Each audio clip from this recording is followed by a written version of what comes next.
Et le buzz du net, Guy Birenbaum, vous aussi en mode Japon, Guy, puisque le séisme et le tsunami ont montré une nouvelle fois que le web est incontournable. Ouais, quand de telles catastrophes arrivent, on se demande comment on faisait avant le web. D'abord parce que si la recherche des survivants se joue sur le terrain, elle passe aussi par Internet et les réseaux sociaux. Ce sont plus de 135 000 messages qui ont été laissés sur le service de recherche d'amis que Google a lancé. Person Finder Japan Earthquake. Ce site actualise les messages postés par des internautes qui recherchent leurs proches ou leurs amis. Il y a deux possibilités. Soit vous cherchez quelqu'un, soit vous avez des informations à propos de quelqu'un. Les Croix-Rouges internationales et japonaises ont ouvert un site de même nature. Et les réseaux sociaux jouent eux aussi un rôle considérable, Guy. Sur Twitter et Facebook, les perturbations des lignes téléphoniques font que les messages se sont multipliés, messages personnels de gens qui prennent des nouvelles les uns des autres. La solidarité joue à plein, les célébrités présentes sur le web ne sont pas en reste. Lady Gaga, Alicia Keys, Justin Bieber, Charlie Sheen et tant d'autres se sont mobilisés.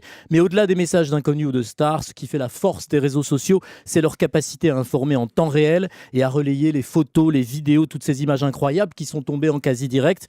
Tous ces Japonais ou ces touristes qui ont filmé ce qui leur arrivait ont publié sur YouTube notamment ces images qui nous permettent de mesurer l'ampleur du désastre. Alors malheureusement, il y a aussi ceux, moins nombreux, qui profitent du contexte. Méfiez-vous des mails frauduleux qui font appel à votre générosité. Prenez garde aux liens proposés sur Facebook qui vous envoient vers des liens commerciaux pourris. Mais il y a pire pour finir. Un site américain, Ignorant and Online, ignorant et en ligne, recense les messages odieux de ceux qui ont profité de l'événement aux États-Unis pour vomir leur haine des Japonais. Des porcs qui expliquent à visage découvert sur Facebook ou Twitter que la catastrophe est la revanche de la bataille de Pearl Harbor le 7 décembre 41 quand l'armée japonaise avait infligé des pertes énormes aux Américains. Ça laisse sans voix. Je vous rassure, sur le web, la connerie reste très marginale par rapport à la solidarité et à l'information. Guy Birenbaum, le buzz du net tous les matins.